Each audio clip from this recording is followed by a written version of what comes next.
할렐루야. 네, 여러분 또다시 뵙게 돼서 반갑습니다.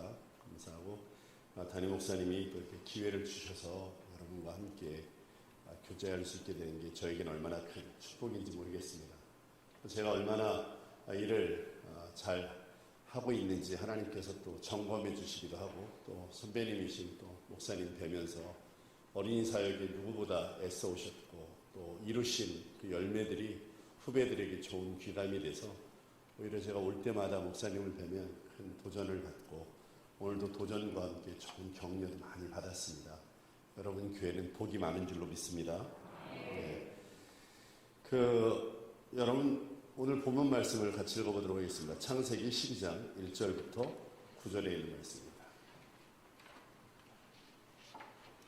창세기 12장 1절부터 9절에 있는 말씀입니다. 찾으셨으면 우리 한 목소리로 읽어보도록 하겠습니다. 시작. 여호와께서 아브라함에게 이르시되 너는 너의 고향과 친척과 아버지의 집을 떠나 내가 내게 보여줄 땅으로 가라. 내가 너로 큰 민족을 이루고 내게 복을 주어 내 이름을 창대하게 하리니 너는 복이 될지라. 너를 축복하는 자에게는 내가 복을 내리고 너를 저주하는 자에게는 내가 저주하리니 땅의 모든 족속이 너로 말미암아 복을 얻을 것이라 하신지라. 이에 아브라함은 여호와의 말씀을 따라갔고 롯도 그와 함께 갔으며 아브라함이 하란을 떠날 때에 75세였더라. 아브라함이 그의 아내 사레와 조카 롯과 하란에서 모든 소유와 얻은 사람들을 이끌고 가나안 땅으로 가려고 떠나서 마침내 가나안 땅에 들어갔더라. 아브라함이 그 땅을 지나 세겜 땅 모래 상수리 나무에 이르니 그때 가나안 사람이 그 땅에 거주하였더라. 여호와께서 아브라함에게 나타나 이르시되 내가 이 땅을 내 자손에게 주리라 하신지라. 자기에게 나타나신 여호와께 그가 그곳에서 제단을 쌓고 거기서 베델 동쪽 산으로 옮겨 장막을 치니 서쪽은 베델이요 동쪽은 아니라. 그가 그곳에서 여호와께 제단을 쌓고 여호와의 이름을 부르더니 아멘. 최희준이라는 가수가 있었습니다. 인생은 나그네 길 어디서 왔다가 어디로 가는가. 이 노래를 최희준 가수가 하숙생이라는 노래를 불렀죠. 사람들은 다 어디서 와서 어디로 가는지를 모릅니다. 그런데 예수 믿는 사람들은 어디에서 와서 어디로 가는지를 압니다. 그럼에도 불구하고 분명한 사실은 우리 모두는 어린 시절을 살아보았지만, 또 청소년 시절도 지나와봤지만, 청년 시절도 지나와봤고 나이 들어 늙어도 봤지만, 그러나 한 가지 해보지 못한 것이 있는데 1분 후, 10분 후, 1시간 후, 하루 후, 10년 후 알 수 없는 시대를 맞이한다는 것입니다. 그러니까 다른 말로 하면 어떤 어린이든 어떠한 어른이든 상관없이 사실 우리는 한 번도 살아보지 않은 또 다른 시간을 여행하는 여행자라는 말씀입니다. 이전에 우리가 살았던 어린 시절을 생각하면서 우리가 아이들에게 내가 살아봤는데 말이야 이런 얘기할 수 있지만, 그렇게 말하는 어른이나 그런 말을 듣는 아이들이나 똑같이 우리는 1시간 후, 하루 후, 1년 후를 살게 되는 전혀 살아보지 않은 길을 걷는 사람들입니다. 그렇다면 한 번도 살아보지 않은 길을 맞닥뜨린 우리가 인생을 믿음으로 아름답게 살 수 있는 방법이 무엇일까를 생각하면서 우리가 소위 믿음의 조상이라고 불리는 아브라함의 길을 쫓아가면서 그 모델을 통해서 우리가 어떻게 살아가야 될지를 한번 점검해 보기를 원하는 것입니다. 그래서 오늘 설교 제목이 아직도 가야 할 길, 복의 길이 되려면입니다. 아직도 가야 할 길, 복의 길이 되려면. 오늘 본문 말씀 여러분도 잘 아시는 것처럼 아브라함이 이제 그 갈대아 우르라고 하는 지역, 지금으로 말하는 이라크 지역 쪽인데 거기에서 하나님의 부름을 받습니다. 그리고서 하란이라고 하는 곳까지 지금 터키의 남쪽 지방에 이르는 곳으로 올라가게 되어지지요. 그리고 그곳에서 살고 있는데 오늘 본문에 하나님께서 아브라함에게 나타나셔서 이것도 네가 있어야 될 곳이 아니다. 네가 있어야 될 곳은 가나안이다. 다시 떠나라고 얘기하는 장면이 나오는 거죠. 이때 아브라함의 나이가 75세였던 것입니다. 아브라함은 하나님의 명령을 받고 그 모든 식솔들을 다 챙겨가지고 가나안 땅으로 옮기게 되어지고 가는 곳마다 하나님을 예배했다 하는 내용이 오늘 본문의 내용입니다. 이 내용을 통해서 우리가 아직도 가야 될 길, 복의 길이 되려면 어떻게 해야 되는지 함께 나누어 보고자 하는 것입니다. 첫 번째로 아직도 가야 할 길, 복의 길이 되려면 하나님의 말씀을 들어야 합니다. 오늘 본문 말씀 1절 말씀을 보면 이렇게 기록하고 있습니다. 여호와께서 아브라함에게 이르시되 너는 너의 고향과 친척과 아버지 집을 떠나 내가 내게 보여줄 땅으로 가라고 말씀하십니다. 다른 말로 하면 아브라함은 그냥 자기가 원하는 대로 떠나는 게 아니라 하나님을 만났고 그 하나님의 명령을 따라서 떠났다는 것입니다. 우리의 인생길, 살아보지 아니한 우리의 길을 갈 때에 그 길이 복된 길이 되려면 먼저 하나님의 말씀을 듣는 일이 있어야 할 것입니다. 하나님의 말씀을 들으려면 하나님을 만나야 되겠지요. 하나님을 만나면 인생이 바뀌어지는 것을 믿으십니까? 예수를 믿는다는 것은 한마디로 표현하면 뭐라고 말씀할 수 있습니까? 그것은 주인을 바꾸는 일입니다. 이전까지는 내가 나의 욕심을 위해서, 나의 꿈을 위해서, 나의 방법대로 살고 심지어 하나님을 내가 원하는 꿈을 이루는 도구로 사용했던 사람들이 예수를 제대로 믿으면 주님이 원하시는 꿈을 위해서 주님의 방법대로 주님이 원하시는 삶을 사는 것, 이것을 예수 믿는다라고 말하는 것입니다. 예수를 믿으면 전혀 다른 인생으로 바뀌어지는 예는 수없이 성경에 기록되어져 있습니다. 요한복음 4장에 보면 우물가 사마리아 여인의 이야기가 나오지 않습니까? 남자 5을 남편으로 두었고 지금 살고 있는 남자도 자기의 남편이라는 그런 여인, 사람들을 만나는 것조차 굉장히 싫어해서 남들 아무도 나오지 않는 그 한낮에 우물가에 물길로 나왔던 그 여인이 예수님을 만나게 되었습니다. 그리고 난 다음 이 여인은 예수님과 대화 중에 그분이 메시아라는 것을 알게 되었죠. 그리고 그의 행동이 어떻게 바뀌게 되어집니까? 그가 지고 왔던 물동이를 그대로 우물가에 던져두고는 그가 제일 싫어하는 사람들 사이로 뛰어들어갑니다. 그리고는 거기서 소리쳐 외치기를 내가 메시아를 만났다라고 말하는 것입니다. 여러분, 우리의 인생이 바뀌어질 수 있는 가장 아름다운 근거가 있다면 그것은 하나님을 만나는 것이고 그분의 이야기를 듣는 것입니다. 베드로를 기억하십니까? 밤이 맞도록 그는 고생하였지만 그는 아무것도 소득이 없었습니다. 그렇게 돌아왔던 베드로에게 예수님이 다시 나가서 그물을 던지자라고 이야기합니다. 베드로는 말씀의 의자에 그물을 내리게 되었고 그물은 가득 잡힌 고기 때문에 배에 그것을 실을 수 없을 지경에까지 이르게 되었다 성경은 말합니다. 그때 베드로가 예수님을 향해서 뭐라고 고백하는지 기억하십니까? 뭐라고 고백하셨냐면 주여 나는 죄인입니다. 나를 떠나시옵소서라고 고백했습니다. 놀라운 고백이 아닐 수 없습니다. 왜냐하면 베드로의 소망은 고기를 잡는 것입니다. 고기를 잡는 것을 소망으로 한 사람에게 예수님이 고기를 많이 잡게 해주었다면 우리 같은 사람이라면 나타나는 반응이 무엇이겠습니까? 주님 감사합니다. 주님 때문에 제가 이렇게 고기를 많이 잡았습니다. 그러니까 주님 부탁이 있습니다.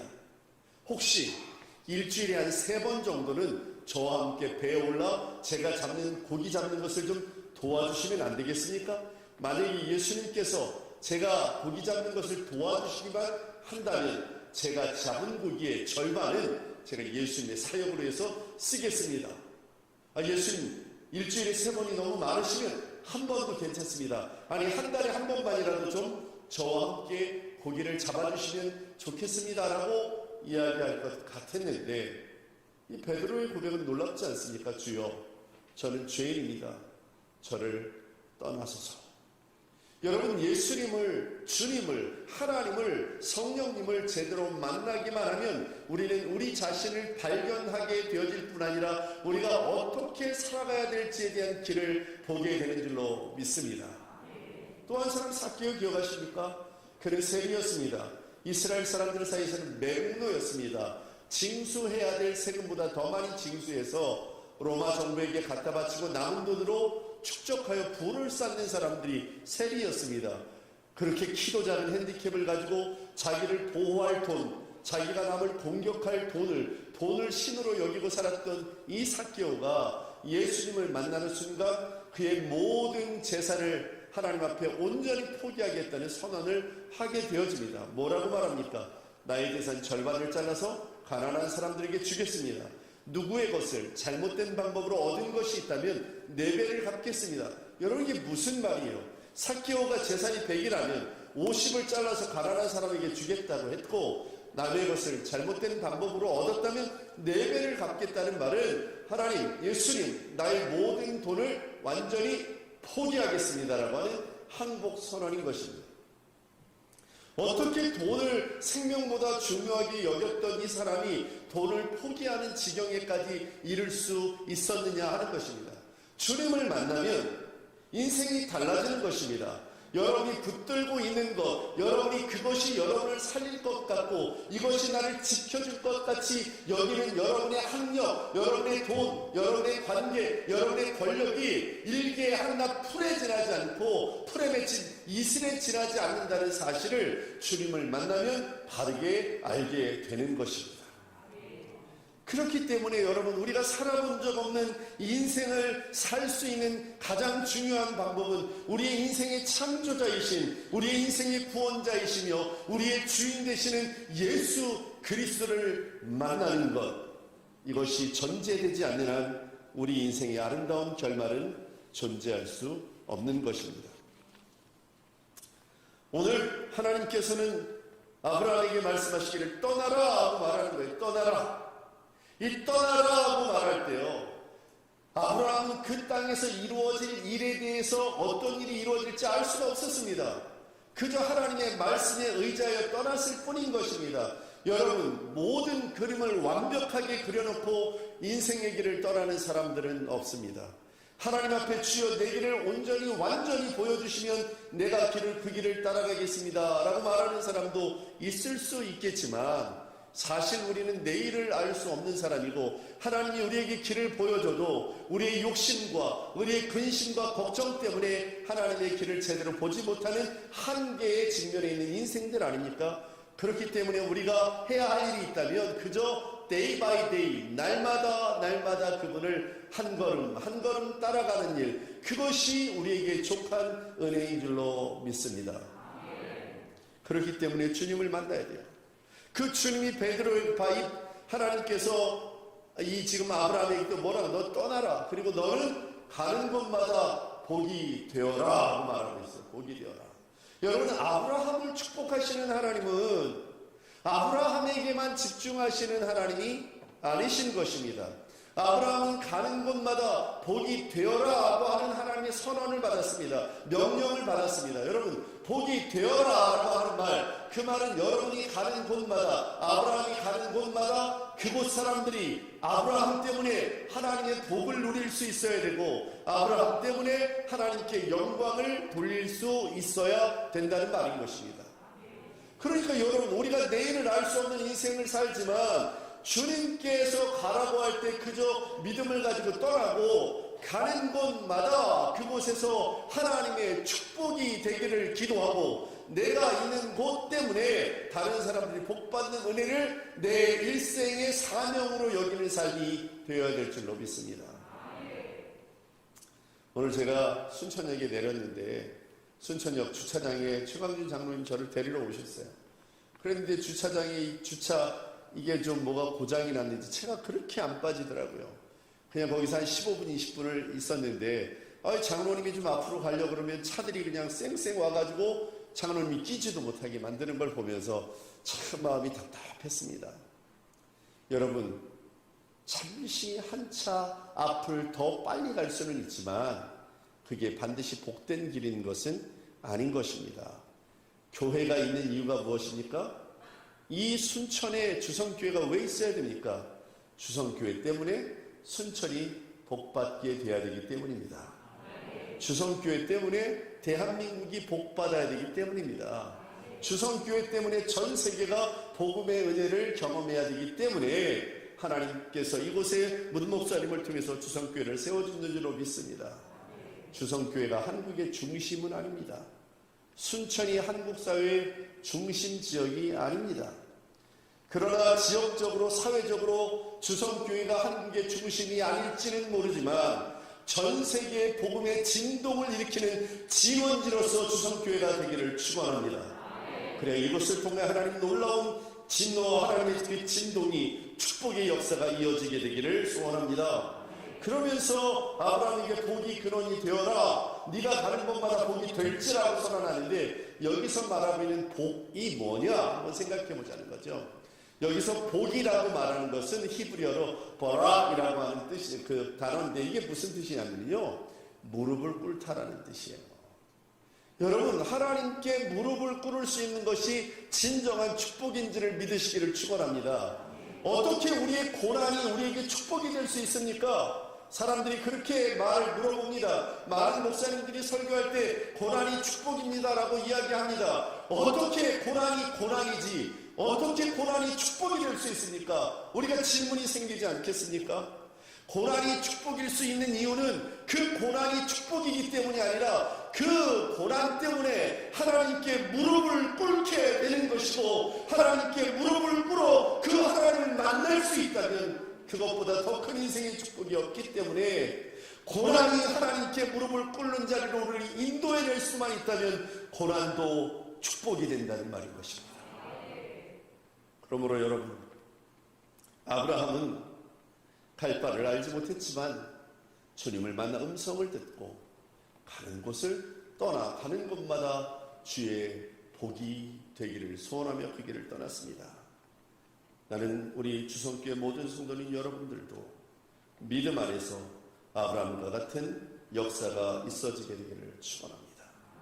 여러분 때문에 하나님께 영광이 돌려져야 되고 여러분 때문에 주변 사람들이 좋아지는 은혜를 경험하게 되기를 축원합니다. 두 번째로, 아직도 가야 할 길, 복의 길이 되려면 하나님의 말씀에 절대적으로 순종해야 하는 것입니다. 아브라함이 지금 하나님이 가라 할 때 떠났는데 말씀드린 것처럼 지금 아브라함은 두 번째 떠나는 길입니다. 원래 첫 번째 떠난 길은 갈대아 우르라 그래서 메소포타미아 문명, 유프라테스 강과 티그리스 강이 있는 그 지역 남쪽에 우르라고 하는 곳에서 떠났다고요. 그 메소포타미아 문명은 그 두 강 사이에서 이루어진 문명이거든요. 그러니까 우르라고 하는 것은 수메르 문명이 가장 탁월하게 발달한, 우리로 말하면 뭐 미국 정도 된다 그럴까? 유럽? 아니죠. 지금은 전 세계에서 대한민국이 문화의 중심이니까 대한민국 정도에서 살던 사람에게 갑자기 좀 문명이 좀 떨어지는 동네로 이주하라라고 하는 말을 들었다면, 여러분 여기다 아파트도 사놨고 뭐 이것저것 부동산도 투자해놨고 주식도 좀 사놨고 애들이 학교도 잘 다니고 뭐 이렇게 있는데 갑자기 하나님이 떠나라 그런다면 그게 결코 쉬운 일이 아닌 것이죠. 그런데 아브라함의 나이를 성경이 뭐라고 기록하고 있냐면 75세였다고 기록하고 있어요. 75세의 나이, 이미 우르에서 한번 떠나서 하란까지 왔는데 그 800여 킬로미터 정도 되는 길을 이미 와서 겨우 다시 정착했는데 하나님께서는 그곳에서 또 떠나라는 거예요. 아유, 하나님 좀 참아주시면 안 되겠습니까? 여기서는 좀 제가 정착했으면 좋겠는데요. 말할 수 있었지만 아브라함은 떠났다는 것입니다. 하나님이 우리에게 떠나라고 하실 때 순종하는 것이 믿음인 것입니다. 여러분, 어떤 사람들이 믿음을 이야기할 때 장황한 많은 이야기들을 이야기하지만 저는 분명히 믿는 것은, 믿음을 한마디로 표현하면 뭐냐고 말하면 믿음은 순종입니다. 순종 없는 믿음이 어찌 존재할 수가 있겠습니까?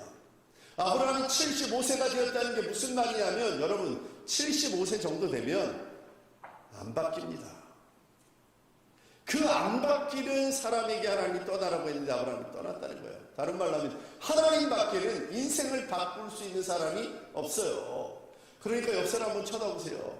괜히 여러 말로 옆 사람 바꾸려고 하지만, 여러분 옆 사람 내가 나 바꾸려고 해서 미안해 얘기해 주세요. 네. 우리는 서로 바꿀 수 있는 존재가 아니에요. 왜냐하면 안 바뀌어요. 알잖아요. 안 바뀌는 사람한테 왜 안 바뀌냐고 이야기하면 싸움만 나니까. 바꿀 수 있는 존재는 누구예요? 하나님밖에 없는 거예요. 할렐루야. 그러니까 그 하나님께 기도 제목으로 삼고 그저 옆 사람에게는 수용하는 은혜가 있어지게 되기를 축원합니다. 사람들은요, 교회 다니는 사람들에게 뭐라고 말해요? 아유, 예수 믿는 것들 보면 다 괜찮은 줄 알았더니 아유, 못된 것들도 많아라고 말하는데, 그거는 외부에 있는 사람들이 우리 교회에 있는 사람들을 그냥 하나로 보기 때문에 그래요. 근데 여러분, 교회 안에 들어오면 우리가 알잖아요. 믿음의 정도가 직분에 따라 다릅니까? 반드시 비례합니까? 장로님은, 목사님은, 전도사님은 항상 믿음이 좋고 평신도는 믿음이 안 좋습니까? 그렇지 않습니다. 믿음은 직분과 비례하는 게 아닙니다. 장로님인데, 목사님인데 믿음이 아주 고매하신 분도 있고 믿음이 아주 없는 사람도 있어요. 제가 만난 어느 교단의 목사님은 천국이 없다고 공개적으로 얘기하고 다니는 사람도 제가 만났어요. 믿음은 직분에 의해서 결정되는 게 아니에요. 또 하나, 우리 교회 안에 있는 어떠한 사람도 믿음이 같은 사람은 없어요. 그렇기 때문에 여러분, 믿음이 좀 약한 사람들을 볼 때마다 아이고, 집사식이나 돼서 왜 저래? 아이고, 장로가 돼서 왜 저래? 권사라면서 왜 저래? 이렇게 이야기하지 말고 그런 사람 보면 너그러운 마음으로 기도 제목으로 삼아주십시오. 우리는 서로 품어주며 살도록 하나님께서 디자인해 놓으신 거예요. 할렐루야. 그러니까 부족한 사람들을 보면 그 사람을 지목하여 핀잔을 주기보다는 그 사람을 위하여 기도해주는 은혜가 있어야 될 줄로 믿습니다. 사람 안 바뀐다니까요. 그렇게 아브라함은 75세의 나이에 떠났다는 거야. 이게 중요한 거예요. 떠났다는 거야. 여러분, 믿음은 순종이에요. 순종.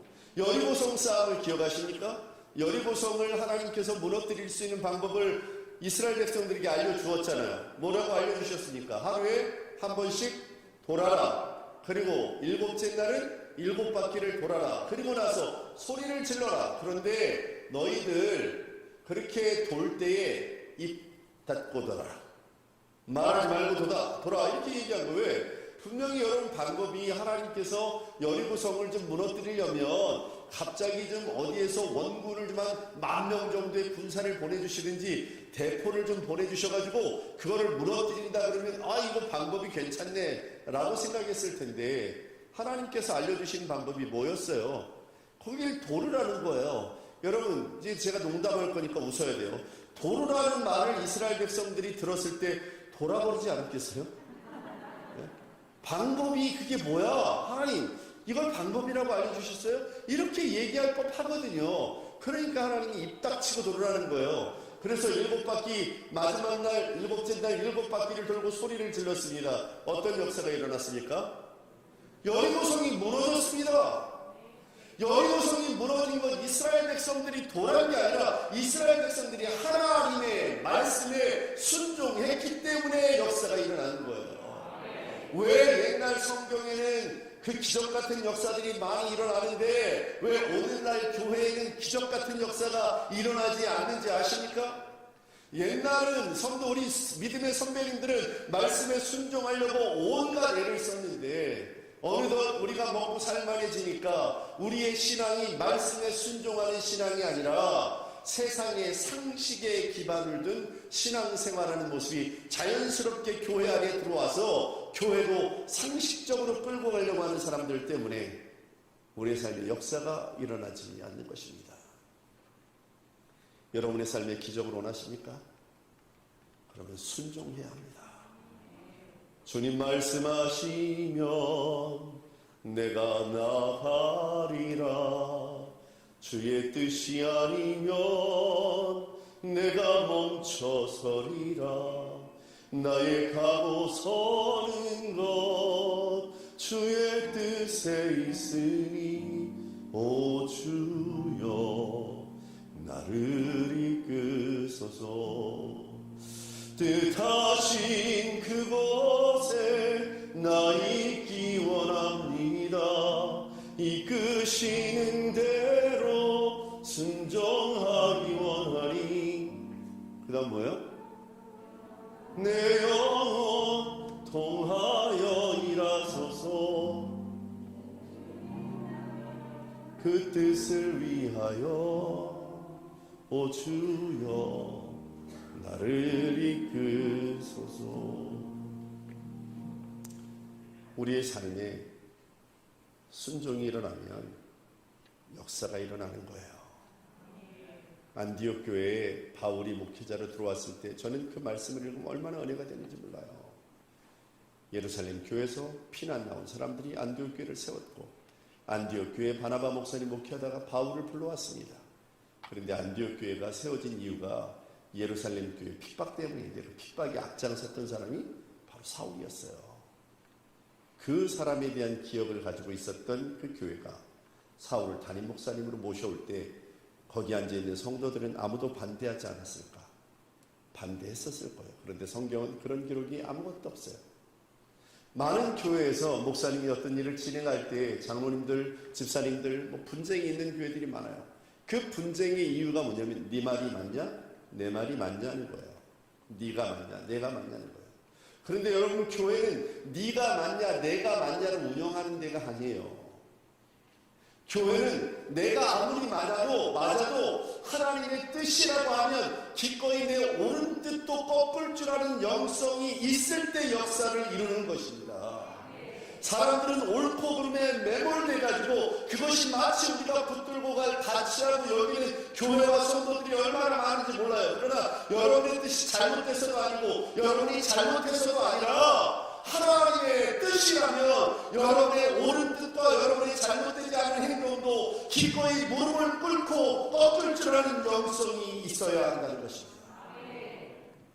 그럴 때 기적이 일어나는 거예요.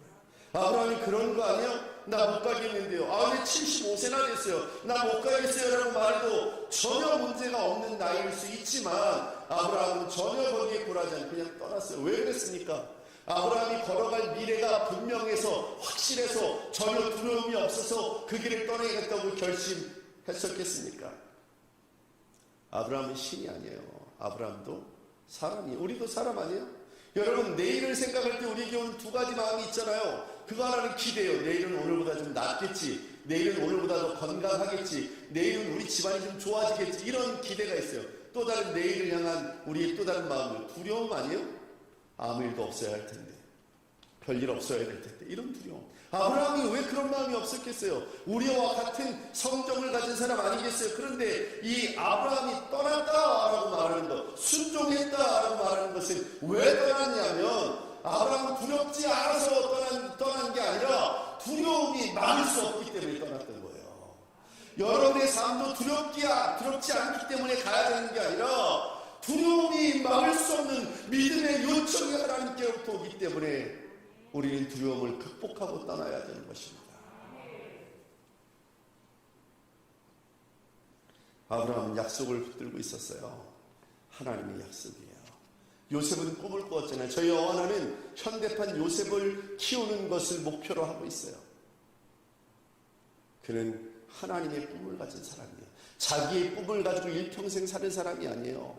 하나님이 주신 꿈을 가지고 일평생 자기의 삶의 여정에서 하나님을 떠나지 않고 결국 하나님께 영광을 돌리는 사람으로 살았던 요셉처럼 우리도 우리의 꿈을 향해서 사는 것이 아니라 하나님이 우리에게 주신 꿈을 붙들고 살아야 되는 거예요. 그러기 위해서 주님이 내게 무엇을 원하시는지 돌아볼 수 있는 영성이 필요한 것입니다.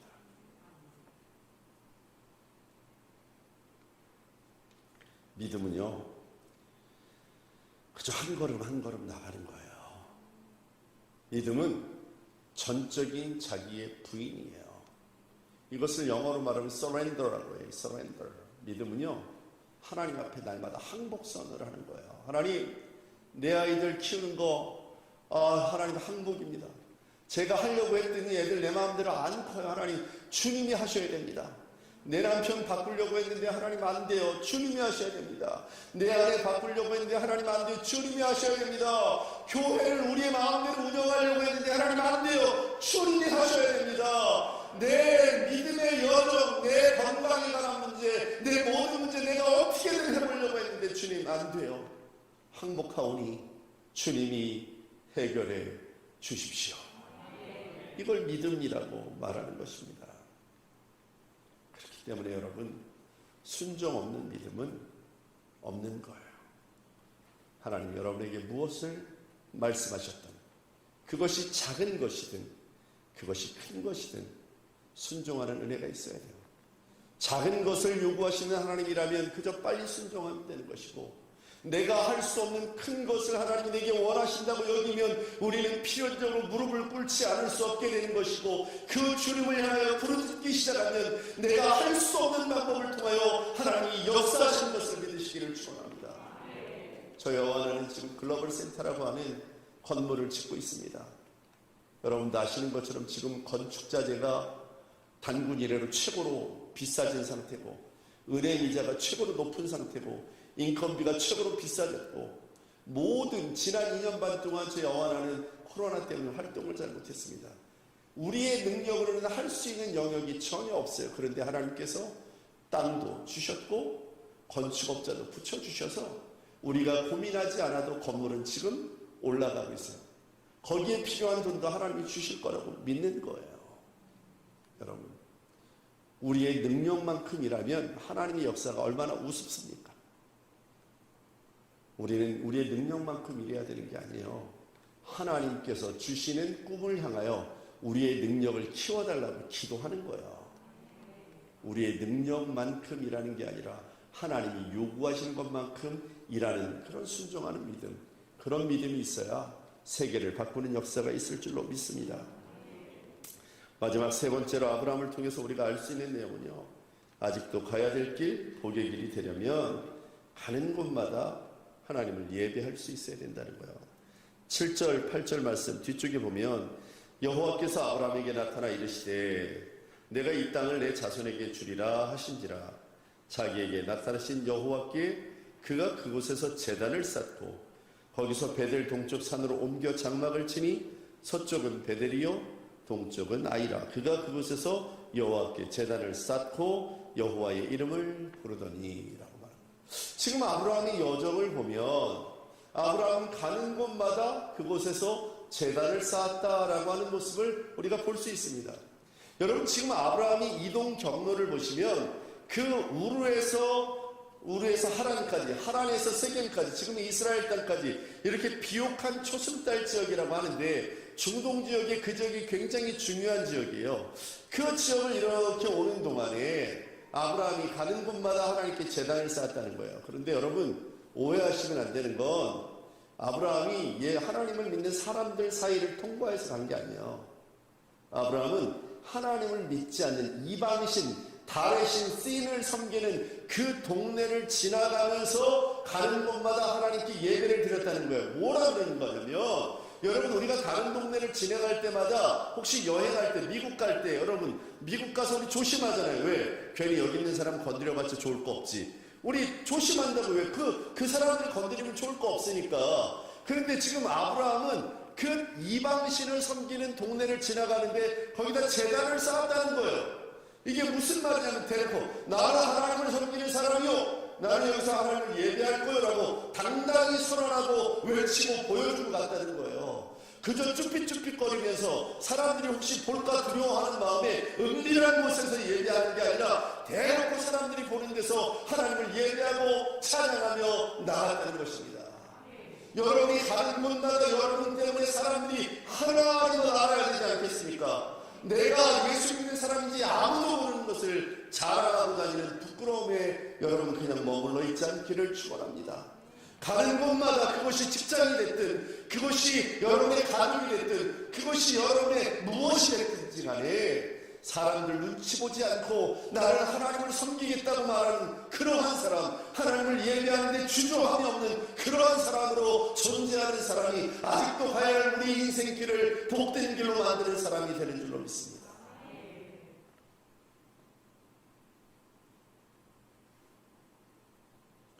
떳떳해져야 됩니다. 떳떳해져야 돼요. 하나님을 예배한다는 게 무슨 말입니까? 하나님을 존귀하게 만들어 드린다는 거예요. 여러분, 우리가 여기 이렇게 주일날 모여서 예배하는 이러한 예배도 중요한 예배입니다. 그런데 이 예배보다 더 중요한 예배, 이 예배가 아름답게 꽃봉오리처럼 피어나기 위해서는 우리의 삶 속에서 드리는 예배가 중요한 예배인 거예요. 뭐예요? 여러분의 삶을 통해서 하나님의 이름을 존귀히 만들어내는 일들을 지속적으로 해야, 그런 사람들이 교회에 모여서 우리가 형식을 가지고 하나님을 예배할 때 이 예배가 축제가 되는 줄로 믿습니다. 그냥 일주일 동안 살 때는 예수 믿는 사람인지 아닌지 전혀 모르고 있는데, 교회 와서 보니까 저 사람 지난번에 나한테 길거리에서 욕했던 사람인데 장로가 돼 있네, 이러면 곤란하지 않겠습니까? 우리의 삶이 예배가 되는 줄로 믿습니다. 제가 신학교 다닐 때 저희 기숙사에 크게 현판이 하나 붙어 있었는데 뭐라고 붙어 있냐면, 목회는 삶이다. 목회는 교회 안에서 이루어지는 설교가 아니라, 교회 안에 이루어지는 그 성경 공부에 국한되는 게 아니라, 네가 걸어다니고 네가 만나고 네가 밥 먹을 때 보는 그 수많은 사람들과 이어지는 모든 것이 너의 목회다라고 말하는 거야. 그 말이 동일하게 우리에게 적용된다면 하나님을 예배한다는 것이 무엇입니까? 교회에 와서 이렇게 모여서 예배드리는 것뿐만 아니라 여러분의 삶의 영역에서 주님의 이름을 높여드리는 일들이 있어야 된다는 거예요. 할렐루야. 그렇게 사는 사람들의 삶을 하나님이 받으시고 그 삶을 통해서 영광을 거두어 주시는 줄로 믿습니다. 여름이 시작되면서 수많은 교회들이, 수많은 단체에서 이제 부흥회도 시작하고 여름 성경학교 청소년 수련회, 청년 수련회 진행합니다. 이제 이 땅에 새로운 복음의 물결이 일어나야 될 줄로 믿습니다. 많은 사람들은 코로나가 교회를 망가뜨렸다고 합니다. 이제 교회는 다시 일어나기 쉽지 않을 거라고 말하는 사람들도 종종 있습니다. 그러나 제가 분명히 믿는 것은, 복음은 역사적으로 한 번도 그 불길이 꺼져본 적이 없습니다.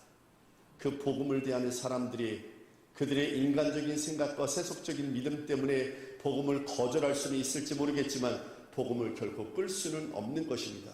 시대가 어두워지면 어두워질수록 우리는 더 높이 복음의 불길을 들어야 될 줄로 믿습니다. 세상에 교회는 더 이상 소망이 없다고 말하는 그들을 향해서, 아니다, 오직 교회만이 소망이고 하나님만이 유일한 우리의 인생의 소망이며 축복의 이유이며 우리가 돌아가야 될 본향이라고 외치는 우리가 되어야 될 줄로 믿습니다.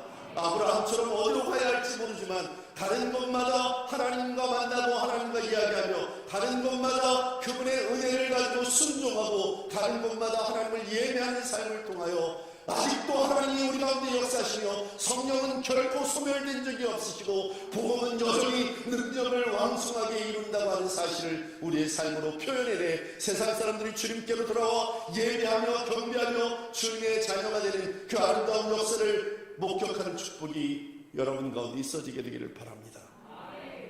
특별히 우리 주성교회는 어린아이 세대, 청소년 세대, 청년 세대, 그 세대들을 향하여 눈물 흘려 기도하는 우리 문 목사님, 한국교회 얼마나 선한 영향력을 세우시고 교회를 안 된다, 애를 전도는 안 된다고 하는 이 시대에 오히려 수많은 아이들을 교회 불러오고 수많은 아이들에게 복음을 전하는 기적 같은 역사를 이루지 않았습니까?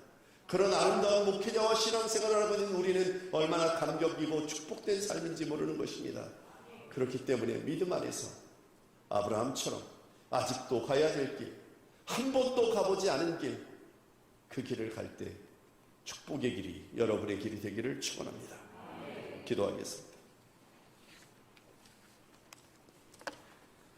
이 시간 기도할 때에 오늘 말씀을 생각하며 기도하기를 원합니다. 여러분, 주님을 만나셨습니까? 아직도 여러분이 붙들고 있는 것은 무엇입니까? 내려놓지 못하고 있는 것, 주님 이것만은 내가 포기할 수 없어요 라고 붙들고 있는 것, 여러분이 붙들고 있을수록 그것이 여러분이 해결할 수 있는 게 아니라 오히려 여러분을 어렵게 만드는 일이 되는 것입니다. 주님께 다 맡기십시오. 주님이 여러분에게 요구하시는 것이 있는데 아직 순종하지 않은 것이 있습니까? 순종이 기적을 낳습니다. 순종하는 믿음이 되어야 여러분의 삶이 사는 은혜가 있는 것입니다. 여러분, 무엇보다 하나님을 예배하는 일에 집중해야 되는데 여러분 삶을 통해서 하나님을 예배하고 있습니까? 여전히 여러분 자신을 예배하고 있습니까? 말씀을 생각하며 우리에게 주신 하나님의 말씀을 기억하면서 우리 기도함으로 하나님께 나가길 원합니다. 같이 기도하도록 하겠습니다. 사랑의 하나님 아버지여, 은혜를 감사합니다. 오늘도 우리에게 귀한 말씀을 허락하여 주시고 아버지 하나님, 우리에게 도전하여 주셨사오니 아버지 하나님, 우리의 모든 것들을 사랑하시는 주님, 우리의 삶 가운데 온전히 하나님을 향하여 달려나가는 은혜가 있기를 원하오니 하나님 아버지 함께하여 주시옵소서. 아버지 하나님, 주님을 만나 우리의 인생 가운데 도전하시는 하나님을 보게 하여 주시옵소서. 항복선언해야 되는데 여전히 우리가 항복하지 않고 우리의 욕심대로 우리의 부족함대로 그저 끌고 가고 있는 것은 아닌지 하나님 우리를 붙들어 주시기를 원합니다. 하나님, 우리에게 원하시는 것 있고 우리도 그걸 아는데 하나님, 여러 가지 일들 때문에, 상황 때문에 핑계대고 순종하지 않는 것들 있습니다. 주께서 봉사하라 했는데 여러 가지 바쁘다는 핑계로 봉사하지 않았고, 주님이 먼저 가서 사과하라 했는데 내 자존심 때문에 사과하지 못했고, 주님이 선한 일에 힘쓰라고 했는데 여전히 나의 하나님 자존심 때문에 하지 못했던 모든 것들 하나님 불쌍히 여겨 주시옵소서. 가는 곳마다 하나님을 예배하며 가는 곳마다 하나님의 이름을 높여드리는 일을 해야 하는데 여전히 우리가 하나님 우리 자신을 높이기에 급급하고 나를 알아주지 않는 것 때문에는 분을 내지만 하나님의 이름을 높이지 않는 것 때문에는 아무런 마음이 들지 않은 우리 자신을 돌아보게 하여 주시옵소서. 하나님, 우리의 믿음이 주님이 원하시는 믿음으로 바뀌어지게 하여 주셔서 한 번도 살아본 적이 없는 내일을 살아갈 때, 한 번도 살아본 적이 없는 우리의 인생길을 살아갈 때 하나님, 우리의 길이 주여대로 곱된 길이 되도록 함께하여 주시기를 원합니다. 하나님, 능력 가운데 우리를 두시옵소서. 하나님의 거룩한 역사로 우리를 이끌어 주시옵소서. 주님, 우리의 연약함을 불쌍히 여겨주시사 우리가 하나님을 향하여 달려나가는 은혜를 있게 하여 주옵소서. 내 삶 가운데 아직도 변화되지 아니하고 결단하지 아니하고 바뀌지 아니하는 하나님, 나의 연약한 것들 하나님 온전히 부수어 주셔서 하나님의 은혜로 새 삶과 새 은혜와 새 능력과 새 소망 가운데 사는 역사를 경험케 하여 주시옵소서. 오직 우리가 가야 할 그 길, 본인 길이 되기를 원합니다. 주님 앞에 무릎을 꿇으며 가는 곳마다 하나님의 역사를 이루어내며 가는 곳마다 하나님의 은혜를 나타내는 복된 은혜가 있기를 원합니다. 우리 주성교회를 복 주셔서 하나님이여 함께 중심되어 하나님과 복음의 중심지가 되게 하여 주옵소서. 전 세계의 복음의 진동을 새롭게 일으키는 복음의 신원지가 되게 하여 주옵소서. 복음의 수출하는 하나님의 교회, 복음의 일꾼들을 키워내는 교회, 복음의 역사와 복음의 능력을 나타내는 교회가 되도록 은혜를 더하여 주시고, 우리 가진 것들과 모든 학문들, 강연들, 모든 결정과 성도들 하나를 주께서 우리의 몸으로 채워주시옵소서.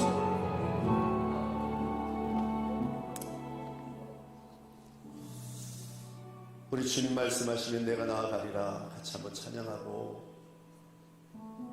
축도하고 마치도록 하겠습니다. 주님 말씀하시면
그렇습니다. 하나님, 우리의 길을 인도하여 주옵소서. 내일을 알 수 없고 걸어가는 길이지만 우리가 아직도 가야 될 그 길, 복된 길이 되기를 원합니다. 주님 만나 말씀을 듣게 하시고 그 말씀대로 순종케 하시며 순종을 통하여 하나님을 예배하는 은혜가 우리의 삶 가운데 계속되어지도록 은혜를 주시옵소서. 사랑하는 형제 자매 여러분, 이제 편한 마음으로 그리고 담대한 마음으로 세상에 돌아가십시오. 선한 일에 용기를 가지시며 악을 악으로 갚지 마십시오. 항상 연약한 자를 돌아보시고 병든 자를 위로하고 어려움에 처한 이웃을 격려하시기 바랍니다. 모든 사람에게 봉사하고 섬길 때 주님께 하듯 하십시오. 모든 일을 믿음과 사랑으로 행하시며 어떤 일에도 소망을 포기하지 마십시오. 왜냐하면 우리는 하나님이 사랑하는 아들, 딸이기 때문입니다. 그리고 거룩하신 성령님께 순종하셔서 기쁨과 감사의 생활을 하시기 바랍니다. 우리 하나님 아버지는 항상 여러분을 도와주실 것입니다. 이제는 우주 예수 그리스도의 은혜와 하나님 아버지의 지극하신 사랑하심과 성령님의 역사하심이 주 앞에 머리를 숙인 사랑하는 모든 성도들과 그들의 가정과 그들의 직장과 또 우리 순천 주성교회 위에 이제로부터 영원토록 함께 하시기를 간절히 축원하옵나이다. 아멘.